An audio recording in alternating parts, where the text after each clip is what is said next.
Wow. And then they get their CDL, and they're certainly more marketable all of a sudden. So somebody who's been with you for 6 or 12 months, you've just invested in that training with them, and suddenly they can go just pick up a truck driving job, a dump truck or something like that for a construction company, $25 an hour, you know. So Sitting in a truck. you just increased your pay by about 25%.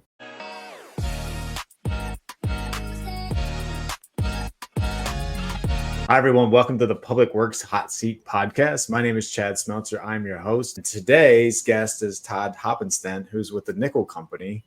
Thanks for joining me, Todd, because you were a past public works director that I know. Glad to be here, Chad. Yes, and I've been on your podcast before. I think it's been two and a half years, but I'm glad to see you're bringing it back. I think you're on something. Well, thank you, man. Thank you. And you were you popped up in the LinkedIn, and I saw your transition from where you were, the city you were at, and you and I have connected here in Illinois, the city you were working with there.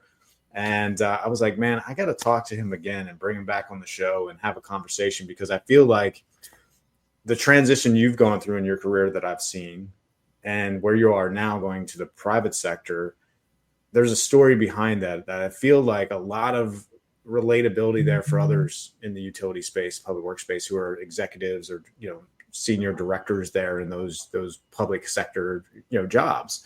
And kind of, what that looks like, because I feel like everybody thinks it's easy and not, like nice public works job or public sector job, and you get nice benefits, but there's a lot more behind it. I feel that people should know. But I think, and before we start, let's start out with a history of you, where you've come from, why you went into. Let's start with the public sector first, and then we'll work into the public, the private sector. Let me try and summarize that briefly so I don't bore everybody. But I started in high school as a seasonal laborer with the local municipality where I grew up, Wheaton, Illinois, as a seasonal, and then kind of parlayed that into a full-time position as a water operator. Many years ago, my water superintendent kind of saw better potential in me, I think, than what I was doing. Although he was my superintendent at the time, he kind of recruited me away for his son's benefit in a private sector position. And after doing that for a few years, I ultimately went back to the public sector. And maybe I shouldn't have, but I think everything I've done has been, beneficial to kind of build where I'm at today. Anyways, about 25 years in total in the public sector. I've been director in 2 different communities. I've been a water superintendent, a street superintendent, water operator, number of things. So, yeah, lots of experience, that's for sure. And let's go back to as a laborer, what that was like. I mean, you were working for someone who inspired you to move more into the public sector as a leader. Can you describe kind of what that process was for you? Yeah, I may have been too young and naive at the time to realize that I had a terrific mentor that I was working for. But looking back on it, that's precisely what it was. Ray Schnurstein was the water superintendent for the city of Wheaton for probably 25 plus years. I don't know exactly how long his career lasted, but it was 25 to 30 years. I know that much. Just a terrific person. And man, I would love to kind of show that I was, his protege a little bit, but I can't even compete. I can't say enough good things about the man. But working under somebody like that and kind of seeing how a facility like that should run, an operation, a utility should run, from efficiency in material ordering to project scheduling to the full, in some communities, you'll see they'll go dig a water main break, and then that cut in the road or that cut in somebody's front yard will sit there for 6 months with a barricade, and it'll start sinking. And it's like the utility's forgotten about it. That was not the way Ray had kind of brought us all, not just myself, but his entire team up. We'd go back and address that almost immediately. In many cases, we were putting asphalt back in the road, repairing the road surface the same day we dug that water leak. So just tremendous customer service. And he was really just the model, in my opinion, for what government should be. Yeah, that's a great example because customer service focus, like you said, and basically running it as a private sector company should anyway. Like you got to provide value to the community. And obviously, if you're leaving signs up and I'll be honest with you, I see it today. Construction, like signs laying around, the jobs have been weeks old. No one's come back to move them. It's either the construction person or whoever left it there, but there's no accountability, it seems, and sometimes on these projects. And, it's kind of wild to, Well, they're not just aesthetically unsightly and disruptive to people living or working in that area. They can create liabilities. When you put up a work zone and you leave it for too long, people kind of realize that there's no work taking place. And then when work does take place, they have a true argument to make that we did not expect to see those people there. So you really got to treat those things in a timely manner. Yeah. One thing I noticed you said should. It's like one of the things we should be doing, but we're not really doing. That's right. And I think I'm curious in your experience, because you've worked as assistant directors, I believe, right? In certain positions. I've worked as superintendent, which was basically, okay. Yeah, but I've not held an assistant director title. Okay. Yeah. Even in that role, I mean, it's got to be hard if you grew up in that very customer service focused career. And let's say you go to another city and there's not the same mindset there, right? And the same customer success, like thoughts of how to run a public works. How hard was that for you? Thankfully, whenever I've changed municipalities or positions, I've been kind of given a blank slate to try and change things. I'm a bit of a change agent when it comes to that. So I've not had to step in and kind of adopt too many old philosophies. I've been given the latitudes necessary to kind of create many of those things that I talked about, learning through Ray, and hopefully, his legacy has affected many other communities, not just through me, but through other people that had worked for him at one time and then went on to greater spots. Talk about true leadership. I mean, that man probably doesn't even know how many places he's affected efficiency, customer service, culture. So just that's kind of cool. Yeah. I was just curious because sometimes you walk into some of these, positions and you expect, or you think that you're going to get one thing. And then obviously 6, 8, 10 months later, you're like, that's not really what I signed up for. That kind of stuff. It makes it a little challenging. And I feel like some of the other directors that I've talked to kind of get in that spot, they get put in those situations and they hope to make changes, but either bureaucracy steps in and there's impact there where you can't make the change just because it's not something that community wanted, or it's not the right team, because you're dealing with both sides. And that's yeah. Can you elaborate like what it's like dealing with both sides, on the field workers, the operators, and then you got the bureaucracy side coming at you? I absolutely can. So yes, you've got to wear multiple hats. You've got to be, as a public works director, you've got to kind of play the political role with the city commission and the residents and kind of save face for the organization. You kind of have to be a good colleague to your department head colleagues across the board. So assisting other departments with their needs, whether that's public safety, utilities, or whatever, finance, IT. I mean, anymore, it's everybody. And then you've got to be able to get down in the trenches and maybe not hands-on do the work, but you got to have a pretty good understanding of how that work's being done. Right. If you don't have that understanding as a director, I think it would be a challenge to really be effective. You almost possess half the qualities needed for the job, in my mind. If you're too administrative, then you lack what it takes to get things done. If you're too hands-on, then you're leaving some unfinished business on the administrative side. So it's challenging to kind of walk both sides of that that line. But it can be a lot of fun. Yeah. It's almost like another person I interviewed who wasn't a professional engineer or nothing like that, which is typically what you see, someone that's going to be moving up into a utility management position or a public works director position. You know, they got to have that, professional license or whatever, the PE stamp, so to speak. And this guy wasn't. He started from the scratch, the bottom, worked his way up really to get to where he's at now. He's finally got a director position.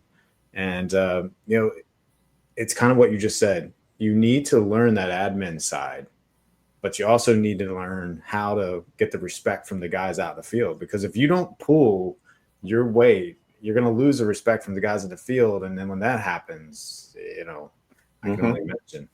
Yeah. What's that kind of like? There has not, at least for me, maybe in some communities, there's a bit of a playbook for somebody coming in new. But in my experience, in one of my positions as a director, at my first day, I was sent to City Hall to kind of take care of the administrative HR onboarding stuff.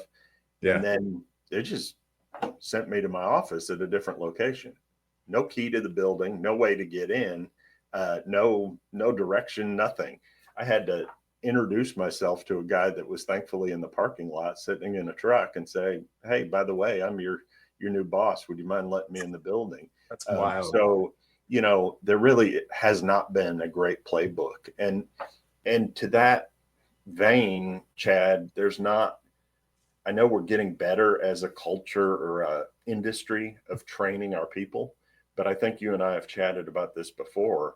When you started out as a seasonal, or I started out as a seasonal, you were just told to go cut the grass, go weed eat around the signs. Well, which signs? Where's the weed eater? Where do I get fuel? How do I put string in it?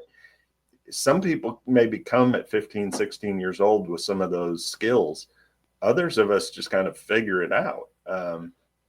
Or we got to find a mentor. And, a lot of times when I started out, they called it summer help or some aren't, because the older, more veteran workers found us to be more of a burden than, a hand.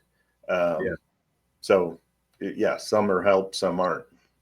Yeah, that's interesting because if you you kind of give me a flashback of when I was doing my seasonal, and my dad was my boss at that time. Oh my! He was kind of like survived. Figure it out. Like he was like, kind of that old school mindset of like, and if I really went and asked him how to do something, I could, but obviously, I was in a weird spot. But yeah, he was more like, I need you to go mow the grass. Like, I need you to go mow this field, take the truck, blah, blah, blah, put it on the trailer. And like, that's all he'd tell us to do in the morning. And fast forward 30 years, we've gotten better at training new staff in certain things. But the reality is we handle so many different types of things that there's no way you could train. I mean, you'd be going through a 6-year, 10-year training program. So especially if you're doing everything, water, wastewater, street department stuff. Right. Some of these small towns are all compacted into one. I mean, you got to learn it all.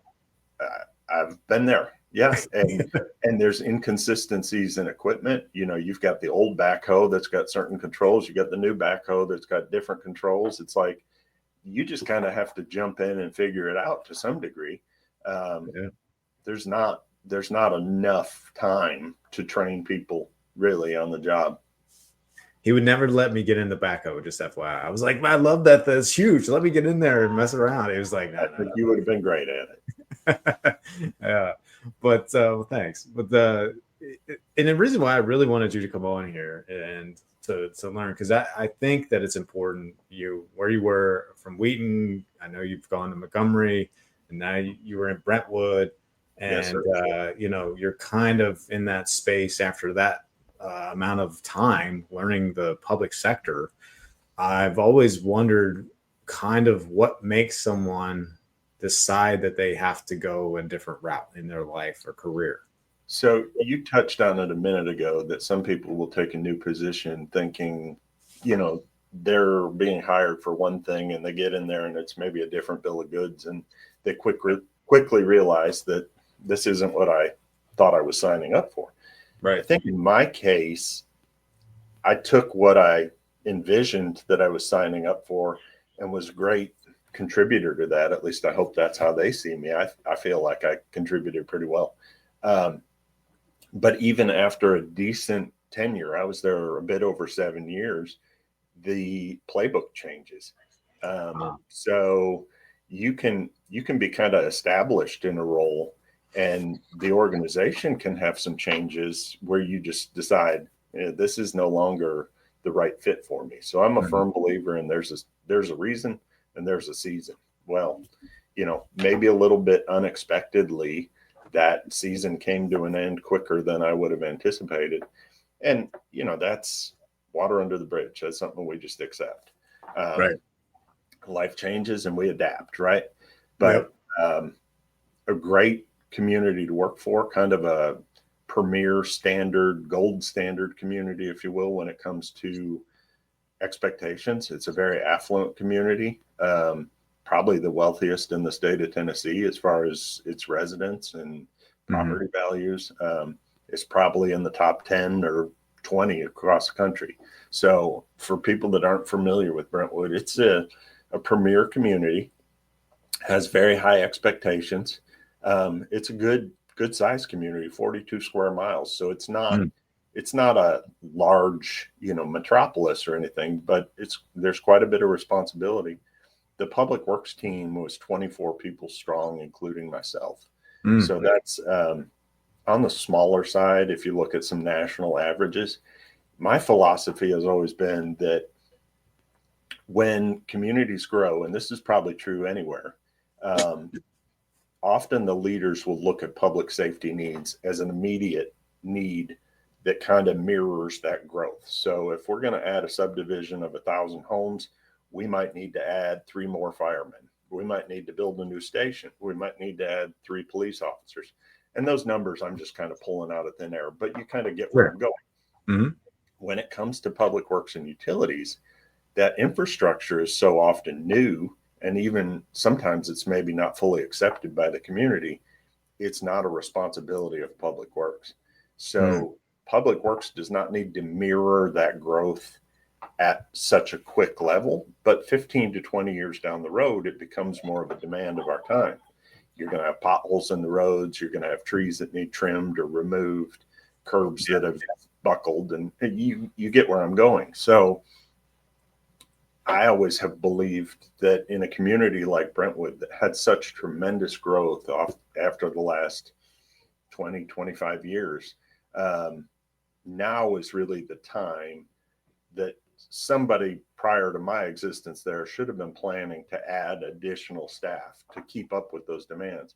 And absent that planning, it really becomes challenging on the current employees to keep up with the responsibilities and all the things that you're taken care of.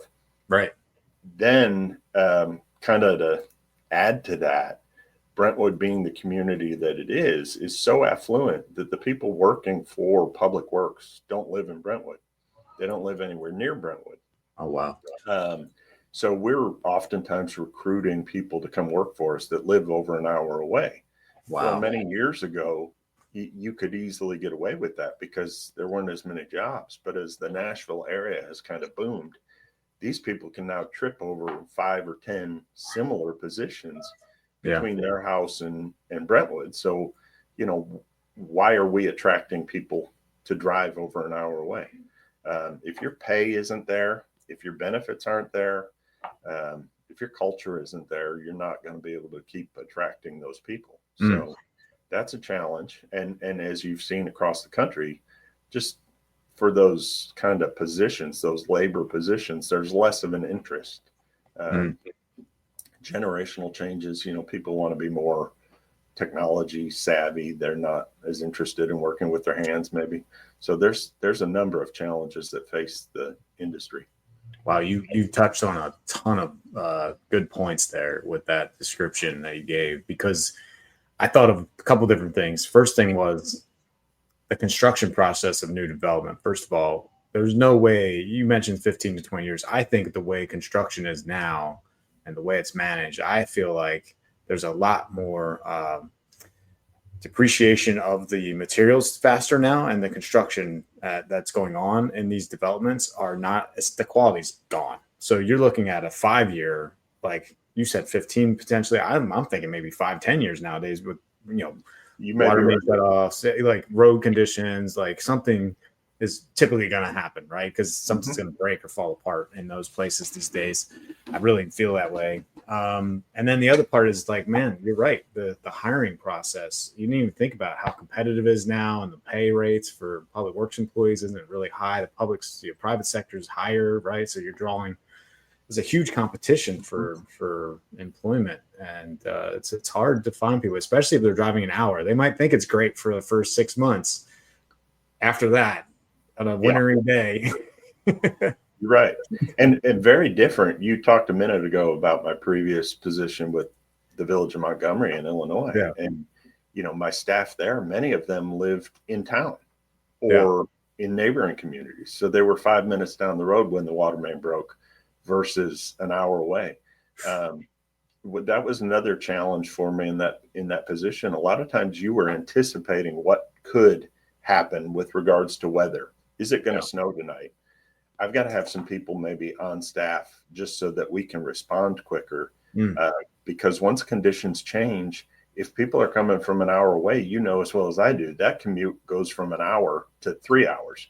And I needed them, when I called them. So we were a lot of times anticipating what could happen, and bringing people in proactively. And sometimes that's a gamble, but a gamble that was necessary to take given our, demographic. That's a tough spot to be in, man. I wouldn't want to be in your shoes, to be honest with you, because I can only imagine if a water main breaks and then it takes an hour or 2 hours for the crews to get there, and then the complaints you're going to get from the citizens is going to go off the charts. I mean, I wouldn't want to deal with those complaints. Thankfully, I think we ran a pretty tight department. I'm proud of that. And so, one of the things that it's inevitable, you got to clean out your office when you leave a place, right? Cleaning out some of my drawers, I found, and this is no exaggeration, probably over 100 thank you cards that I had kind of stashed away in a drawer from just my 7 years there, where, you'd have a certain snow or ice event that's kind of atypical for Middle Tennessee. And I'd get 20 thank you cards, not just emails and phone calls. I'd get those too, probably hundreds of those. But people that would actually take the time to send a handwritten letter, or a thank you card, that really is special. So I kept all of those. And that's amazing, because I feel like that's the stuff that never gets published, never gets put out there, never gets seen by anybody else, and then I'll flip this way. That person I described as complaining that the water is leaking on the road, it's been 2 hours till someone gets there, and then that person runs for a political council seat maybe the following year, they're still remembering you as that person who ruined their life for that amount of time, whatever that could have been. Right. And now you're a target for their frustrations potentially. Whether it's good recognition or bad recognition, let's not forget it's always kind of a team effort. But 100%. You're the face. You're the one that they sent the thank you card to. I didn't plow their street. So they really want to thank Mike in truck 42, right? But I got the thank you card, and I would share that with the team. But you're absolutely right. If somebody runs for council and they've got an axe to grind, or a back to pat, trying to do that 10 times fast, a back to pat, you take the good with the bad when you're in that position. Yeah, that's a tough spot, man. I don't know if I would do it or want to do it, or that's it. The more I keep thinking about it, all the pressure, the fires, all the stuff that comes at you, and then you look at the salaries too. And we're kind of segueing that way anyway. It just doesn't seem like it pays the pay's worth the responsibilities. So when I started in Brentwood in 2018, the starting rate for a maintenance worker was $14.25 an hour. Wow. No one can survive, even in any market, really, but even in a cost efficient market, you can't survive on that. And then you add to it the responsibilities that we expect out of these people. We expect them to get a CDL. We expect them to answer their phone in the middle of the night and come in on a moment's notice. Sometimes you have a single parent who's got kids in bed. So when I call somebody at 3 a.m. and they're like, well, yeah, I can come in, but I've got to call, my mom to see if she can come over and watch the kids. All those things have to happen for that rate of pay.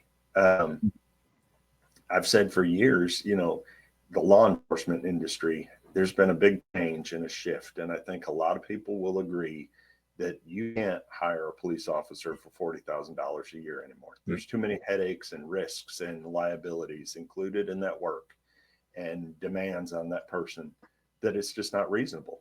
And they probably deserve more than the 60 or 70 that they're starting at today in some places. But Public Works has not really followed that same trajectory. In a lot of cases, it's been my experience that public safety folks are an investment to the community, which is what they should be. This is what every employee should be, as an investment. But sometimes the labor functions are more of an expense to the community than an investment. What does this cost us? We're not really interested in investing in this person's growth like we might be in the police sergeant. You know what I mean? Yeah. So it's not a apples to apples comparison, and it's not fair, really. Yeah. That's and you and I talked heavily. The last podcast was about the Public Works, their responsibilities, their risks, and it should be tied into the first responders kind of concept we talked about before, because it is 2 a.m. on a water main break and 20-degree, 30-degree weather. I mean, you're trying to provide service to community constituents, people that need water. They want to get up and get a shower in the morning. They want to have hot water, whatever, those kind of things. It's very important. Street lights, all that. I mean, everything. Yeah, all that stuff. Now there's this back and forth conversation with that we can debate on another time. But I think that with what you just said and what you've gone through and kind of the pay rates, it's obvious at $14 an hour. Now I would hope that it's now higher. Is that it not? It is higher, but it's not where it needs to be, Chad. In 7 years, we were successful at getting it up to $19 and some change. I think it's now $5 starting, but that's not. No, for not even somebody starting out, that you're not going to attract many people. You can push carts at Costco in the parking lot for $22, $25 an hour. Okay. As CDL drivers, we became a training ground for CDL drivers because the city has to help you get your license. So we would give you the training. We would pay that expense. We would pay for you to go. We'd provide somebody to ride with you when you had your permit so you could learn and do the walk around inspection and all those things. Wow.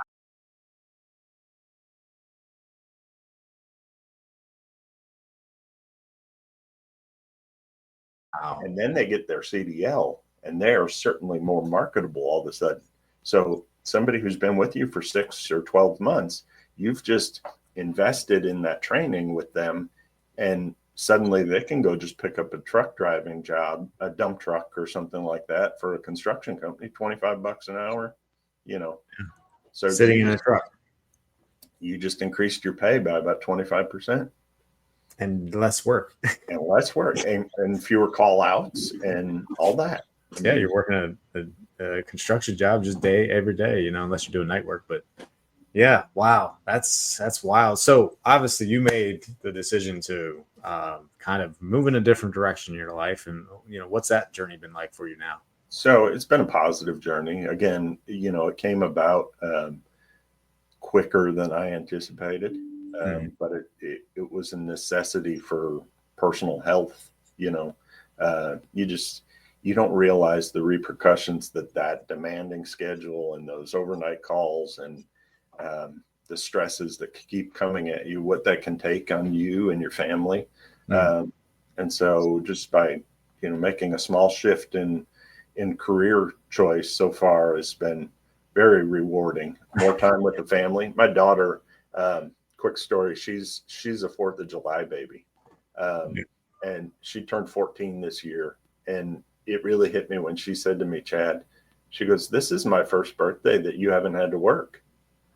Because in every community I've worked for, there's been some sort of 4th of July celebration event, whether that's a parade or a fireworks show or whatever. It's the first 4th of July I've not had to work. And that had to hit you. That kind of hits me now. I'm kind of like teary up. That's sad. I'm holding it back. Yeah. It does. Wow. Yeah. That's, man, I didn't think about that. Yeah, you really do. As you get, time with your kids and you start to hear those things, you just never thought about it until it actually hits you. Again, you're having a conversation with me and I'm telling the story, but you've got to multiply that across everybody in public service for the most part. Now, maybe the finance director isn't working Christmas morning, but think about all the policemen, firemen, plow truck drivers, water main break technicians, all these people who are walking out of their kid's birthday party because the phone rang, or, missing Christmas morning with their family because they were either scheduled or something came up. So across the country, across the world, there are hundreds of thousands of people that are making those same sacrifices. And it's a necessity. The same is true in healthcare and in other positions. Yes, I get that. But oftentimes those people might make a little bit more to make it worth it. Or there's some sort of rotation. If you're a doctor delivering babies on Christmas Day, maybe you're not doing it every Christmas Day. Maybe you have partners and you do it 1 out of every 5. That's not always the case when you're in a department of 24 people and every truck has to roll to clear the streets. Yeah. There's not the rotation. Even in the fire department, let's say, it's staffed for 3, different shifts. Right. So there's a rotation of people. Police department, you have day shift, night shift, overnight shift, right? Public works, you generally have 1 shift, but the work doesn't always stay in an 8 or 10 hour time frame. The work could go on for days. Well, those same people, where do you break? Where do you rest? That's a great way to kind of end the podcast. I don't know what else to say. It brings a ton of awareness to what life is really like nowadays and what life of a individual who's in the public sector, job really looks like. Yeah. I think there's a lot of, like I said a minute ago, repercussions or detrimental effects to people's mental health, physical health, family health, all those things, just because of what we're asking them to do. And there again, raise the pay and it might be a little more worth it, but at a low rate, it's going to be hard to attract people. I can tell you the money is not everything by any means, but certainly it would make a big difference in that type of role that you just described. For sure. If you're going to sacrifice your time with your family, you should be compensated accordingly for that sacrifice. Well, I'm purely advocating for the people that are doing the hands-on work. I mean, as a director, I was not hurting personally, but it can be very rewarding to help people. And I will miss that probably the most about my transition, is being able to help some of those residents and then running into them years later and the smile on their face when they see you. I mean, that's when you know you really impacted somebody positively, when they bring donuts by your office or, call you a year later just to say hello because they thought of you when they saw some other job taking place. That's when you know you've impacted somebody, and that's rewarding. But there's a lot of challenges. I guess that's what public service is, where most people would say that's why you sign up to be a public servant. That's right. So, I mean, but still, the pay is come on. We can probably do better and figure out how to tighten some budgets, but that's a political thing, and we don't. You will never know the value of that work until it's not done. So, like you said, when the road isn't fixed, when the water doesn't flow, when the sewage doesn't flush, when the street doesn't get cleared, the lights don't come on, the trash doesn't get picked up, that is when the majority of people in our society will start to see the value in the people providing that work. Yes, there's a small number of us that are involved in that work that have always seen that value and tried to convey that message, but the average homeowner in America probably doesn't. They just take it for granted. And I get it, because we're not doing a very good job of communicating it or marketing it. But Yeah. until you've lost that service, you don't know what it's worth. Yeah. I can talk some more, but I think we're at the end of the show. We'll have to do another one another time. But I think, man, I was going to go into the whole marketing side, but yeah, we'll shut it off there, Todd. I think it's a great explanation of. I'm sorry if I go down too many rabbit holes, but yeah, no. I think there's another conversation to be had later on, maybe this year. But how can people get a hold of you? Like if they want to understand a little bit more about the industry, public works, what that looks like. Yeah, so you can get me on LinkedIn personally, Todd Hoppenstedt.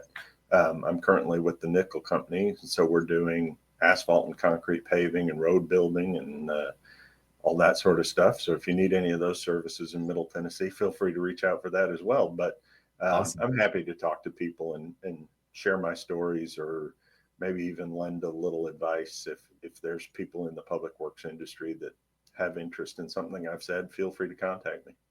Love it, Todd. Well, thank you for being on the show, my man. You bet. Good to talk to you, Chad. Thanks.